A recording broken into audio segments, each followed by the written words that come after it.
Добар ден, добре дојдовте во вестите на Канал УСУ. При усвојувањето на минатогодишната завршна сметка на буџетот на општина Кочани беше констатирано дека на одредени ставки има непотрошени пари, што се префрлаат за тековната година. На седницата на Советот беше оценето дека средствата би можеле да се искористат за други намени, што им се неопходни на граѓаните.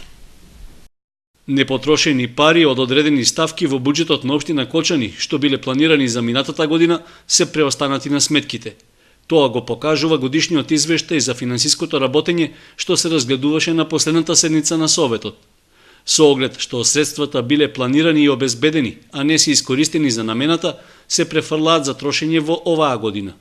Ваквото менаџирање со парите на граѓаните, како што беше речено на седницата, не е добро, затоа што одредени потреби можеле да бидат задоволени поквалитетно.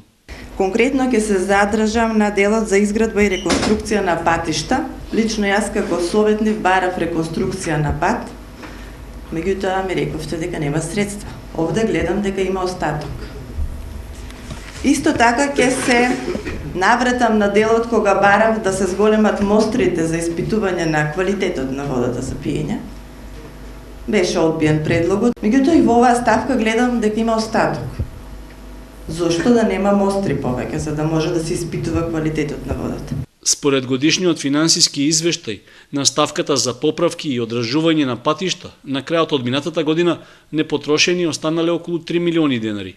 На ставката пак за испитување на квалитетот на воздухот и водата преостанале околу 70.000 денари, што се префрлаат во тековната 2014 година. Непотрошени средства има и кај ставката за дезинфекција, дезинсекција и дератизација, каде се преостанати 800.000 денари. Непотрошени се и околу 350.000 денари од ставката за други здравствени услуги, а помали суми има и кај некои други ставки, што беше оценето како несоодветно планирање на трошоците. Тоа што ќе остане одредена ставка на средства, за мене не значи домакинско работење. Тоа значи дека не проектираме она што е побарување и она што се реализира. А парите се сепак пари на граѓаните, ќе се сложи.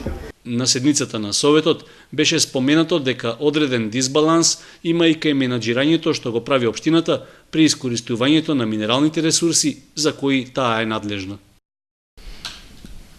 Царинската управа на Македонија воведува новини во своето работење што треба да овозможат побрз трансфер на стоките за излез и влез во државата. На семинар што се одржа во Штип беше представен современ систем за подготовка и обработка на царинските декларации. Согласно европските царински прописи, од наесен и кај нас ќе започне примената на нов систем за подготовка и обработка на царинските декларации. Подготовките во Царинската управа на Македонија за воведување на така наречениот систем за интегрирана тарифна околина се започнати од пред неколку месеци и во моментот траат обуките на вработените во управата. Покрај воведувањето на новиот компјутеризиран транзитен систем и воведувањето на новиот систем за обработка на царински декларации кои се во тек, со новиот систем се затвори последното поглавје што е неопходно Царинската управа да се прилагоди за непречено зачленување во Европската Унија. Со овој систем на едно место, од тука и неговото име, се обединуваат, се интегрираат сите потребни податоци за подготовка и обработка на царинските декларации. Че не само царинските стапки, туку и даночните и акцизните и сите потребни документи за реализација на некоја трговска мерка. Ако досега сите тие беа во различни закони, во хартиена форма, некои од нив беа и на електронски медиуми, меѓутоа сега со онлайн пристап се е достапно на едно место, со што всушност многу се олеснува и се забрзува и самата подготовка, но и самата обработка. Аджиевски вели дека ефектот од воведувањето на новиот систем е двостран. Не само што Царинската управа се доближува и се интегрира во поголемото семејство на царински администрации во Европската Унија, кој се олеснува, се забрзува и се поевтинува водењето на бизнисот кај економските оператори. Сега ќе треба многу помалку време, многу помалку трошоци, многу побрзо и поедноставно ќе биде подготовката на самата декларација и што е особено битно, ќе има автоматска валидација, проверка на податоците со што ќе се избегнат многу технички грешки кои понекогаш се правеа. Системот на интегрирана тарифна околина, што се одвива и се реализира со поддршка на Европската Унија, е проект замислен во согласност со програмата Темпо, што значи дека покрај консултант има и изведувач кој изготвил соодветен софтвер. Задача на Царинската управа е да го мониторира и да го стави во функција системот и да го доближи до бизнис заедницата. Предвидено е новиот систем да има неколку тестирања.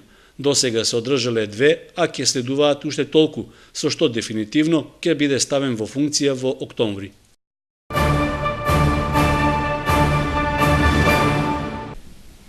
До 15 март земјоделците мора да ги пријават промените во производството и бројноста на добитокот. Во спротивно не може да поднесат барање за субвенции. На 16 март почнува рокот за поднесување на апликациите за земјоделски субвенции, потсетуваат од Агенцијата за земјоделство во Кочани. Од Агенцијата за финансиска подршка во земјоделството и руралниот развој со потсетување до земјоделците дека рокот за поднесување на апликациите за земјоделски субвенции почнува на 16 март, а завршува на 31 мај 2014. Барањата се поднесуваат во подрачната единица каде што е регистрирано земјоделското стопанство, но од агенцијата потсетуваат дека до 15 март мора да се пријават промените во производството и бројноста на добитокот. Во спротивно не може да се поднесе барање за субвенции. Услови за да добие подршка, земјоделецот мора да ги има платено сите долгови кон државата заклучно со изминатата 2013 година. Тука спаѓаат надоместокот за вода, за пасишта и закуп на државно земјоделско земјиште.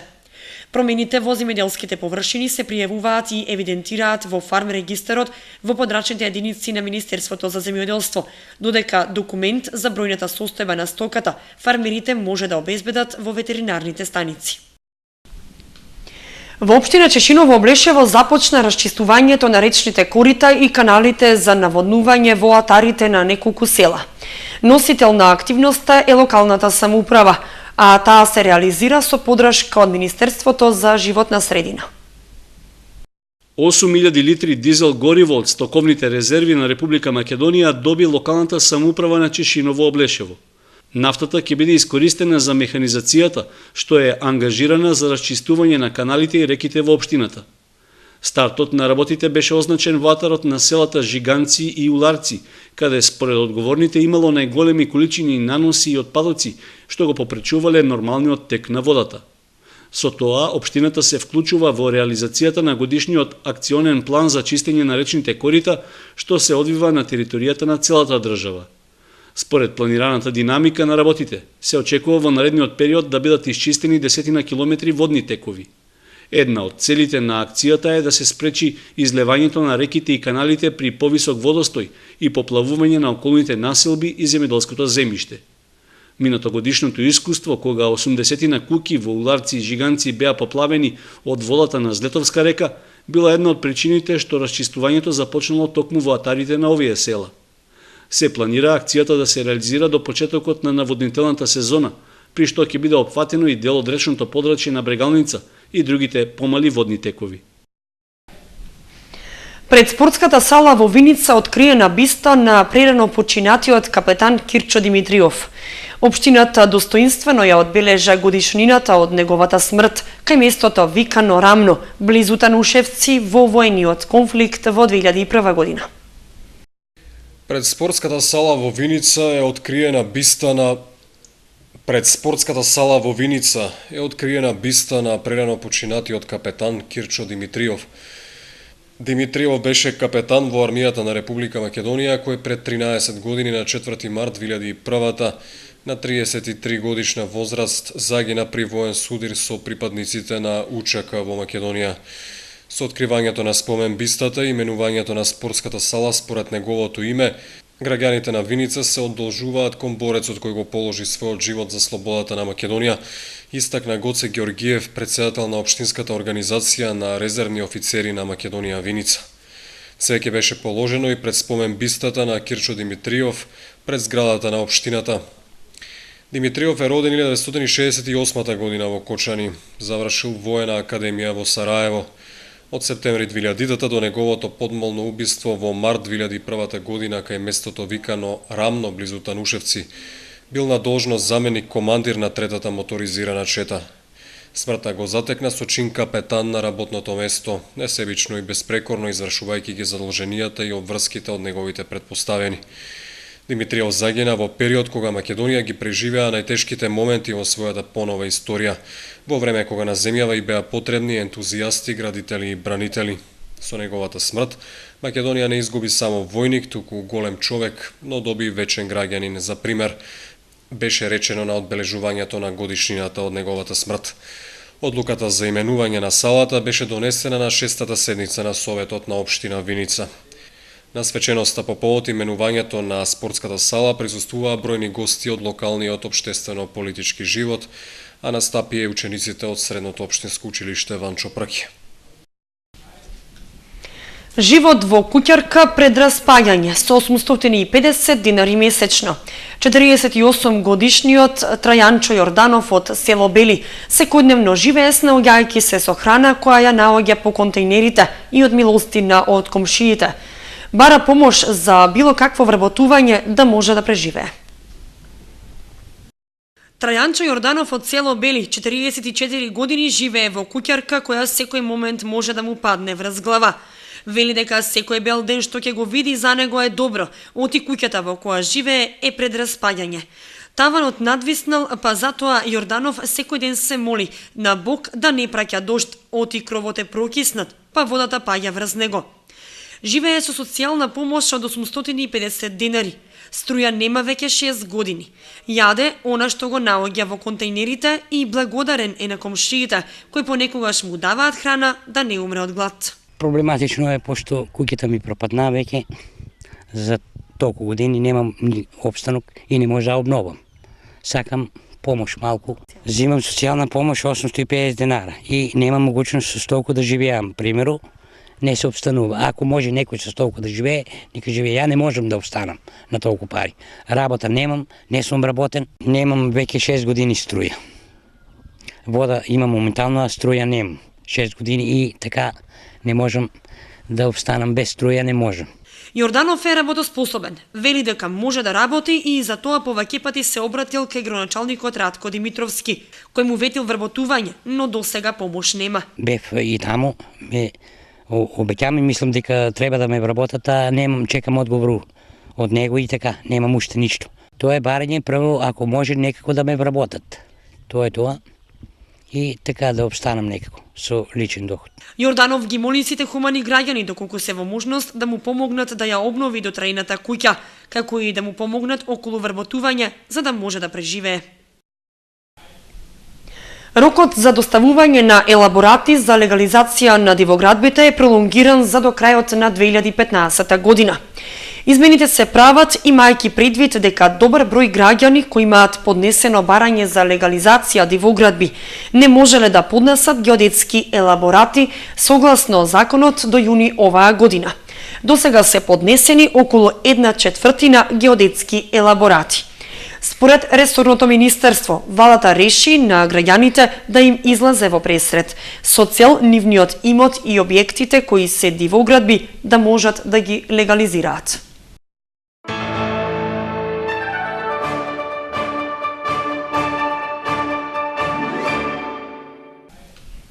Исполнети аранжманите до последно место за прослава на 8 март. Кочанки празникот на жената го прославуваат повеќе надвор отколку во државата. Не штедат пари кога станува збор за прославата на нивниот празник, велат од туристичките агенции. Банско, Венеција, Париз, Будва, Истанбул, Будимпешта, Солун, Прага. Богатите и поволни туристички понуди, кочанки знаеја да ги искористат. Аранжманите се веќе исполнети до последното место, а годинава се движат од 30 до 120 евра, во зависност од дестинацијата на патување, како и бројот на деновите за сместување. Голема е заинтересираноста за Банско, Венеција, Солун, Лутраки. Значи, имаше и од оние поголемите и поскапите аранжмани, меѓутоа за овие, пошто се многу ефтини, а убави аранжмани, имавме доста заинтересираност оваа година. Атрактивни понуди, значи најмногу, ќе кажем, беше Венеција, што веќе денес се враќаат. Банско, за која што имаме голема заинтересираност, скоро веќе пополнети капацитети. Годинава интересно е тоа што и сопрузите не штеделе да ги изненадат своите сопруги. Жените премногу сакаат да патуваат. Имаше и доста сопрузи кои што направи изненадување за своите сопруги и уплатија за 8 март. Најатрактивна и најинтересна понудата за Банско, додава Николова. За само 38 евра ноќевање со појадок и вечера со вклучен привоз. 56 евра за 2 ноќевања. По Банско најатрактивна 5-дневна понуда за Венеција за 129 евра. Сепак, доста кочанки 8 март ќе го поминат дома или во некој од кочанските локали и ресторани, кои нудат поволни цени и забава со атрактивни пејачки групи. Ева на Македонија ги известува граѓаните дека ќе има прекин во снабдувањето со електрична енергија. Без струја в среда 5 март ќе останат дел од корисниците од населбата Усова Чешма, потоа од улиците Ване Градовјански и Крумвранински, како и жителите од селата Небојани, Полаки и Крушка. Прекинот ќе биде во периодот од 9 часот и 30 минути до 15 часот и 30 минути. В среда во периодот од 11 часот до 16:30 без електрична енергија ќе остане и дел од населбата Оризари. Како што информираат од Евана, прекинот е заради реализација на инвестиционите зафати за подобрување на квалитетот во снабдувањето со електрична енергија на корисниците во тие реони.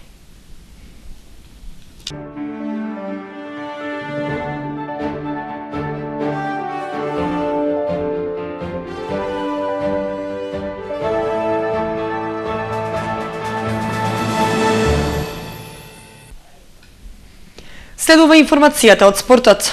Освен карате клубот Партизан и ИПОН имаше успешно представување викендов во Србија. Каратистите освоија 4 медали на турнирот во Лесковац. На 16-тиот интернационален карате клуб 2014 во Лесковац учествуваше и карате клубот ИПОН од Кочани, кој освои 3 медали во поединечна конкуренција, 1 сребрен и 2 бронзени, како и 1 бронза во екипна конкуренција. Во поединечна конкуренција во дисциплината катика и каратисти родени 2003-2004 година до среброто стигнаа Благица Ристова, а бронза освоија Ангел Стојанов и Клаудија Георгиева. До бронза стигна и ката тимот составен од истите тројца надпреварувачи во генерација 2003-2004 година. Тренерот Иван Симеонов е задоволен од постигнатите резултати и најави учество на карате клубот ИПОН и на меѓународниот карате турнир во Власотинце на 23 месецов.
Тоа беше се што ви подготви информативната редакција на Канал 8 за вестите. Ви благодариме што бевте со нас. Пријатно!